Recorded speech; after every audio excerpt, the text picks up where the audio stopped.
और कानून की ये गाइडलाइन कैसे बनी? सुप्रीम कोर्ट ने ऑर्डर किया कि गाइडलाइन बनाओ यूजीसी को। यूजीसी ने गाइडलाइन बनाई, हमने नहीं बनाई।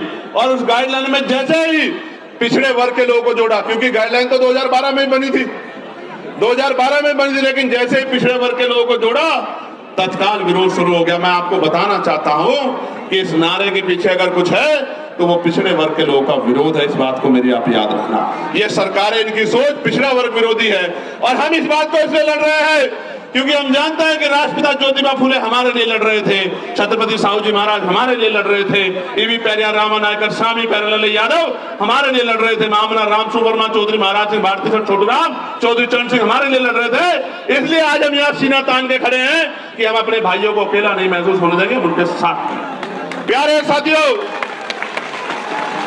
यूजीसी की बात हुई है, मैं पूछना चाहता हूं कोई ऐसा प्रोटेस्ट बताओ जो यूजीसी के विरोध में हुआ हो और पुलिस ने उन पर लाठी चलाई हो। कोई एक विरोध आप मुझे बताओ पूरे देश के अंदर, या उनको पकड़ के खींचा हो, या उनके कार्यक्रम में इस तरह से माइक उठा के बीच बीच में कहा हो कि भाई आपके लोग कम है, आपके लोग ज्यादा, कभी हुआ क्या?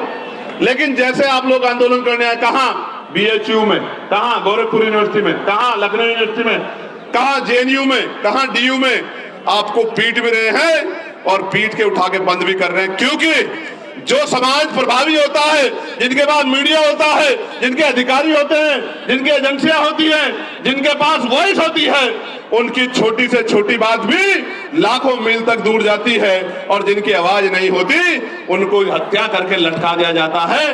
तो चारों तरफ सुनसान, चारों तरफ इस तरह का चुप्पी होती है कि जैसे कुछ हुआ ही नहीं। इस देश में क्या नहीं सहा हमने, क्या नहीं सहा इस देश में? हमने लक्ष्मणपुर बातें कांड सुना, जहां हमारी माओ के पेट चीर के और जो बच्चे थे पेट में उनको निकाल के तलवार की नोक पे खड़ा कर दिया। क्या नहीं देखा हमने इस देश में? इस देश के दलितों, पिछड़े मुसलमानों, आदिवासियों ने क्या नहीं सहा? कितने दंगे, कितने जुल्म, कितनी लाशें हमारी जो है, क्या क्या क्या बयां करूं मैं, क्या क्या नहीं सहा इस देश में? कितने दंगे, कितनी एनसीआरबी का डेटा क्या कहता है, कितनी बच्चों की इज्जत लुटती है। मैं कहता हूं सार्वजनिक करो, रिकॉर्ड उठा के बताओ कि जिन बच्चों की 1 लाखों की संख्या में इज्जत लुटती है, किस समाज की, किस समाज के? बताओ एक समाज को।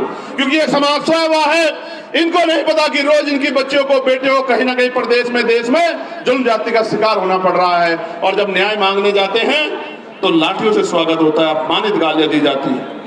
इसलिए मैं कह रहा हूं कि ये नारा तार्किक नहीं है, जो नारा लगा के आपको लंबे समय से बेवकूफ बनाया जा रहा है। ये नारा तार्किक होता तो मैं गारंटी देता हूं कि यूजीसी गाइडलाइन के खिलाफ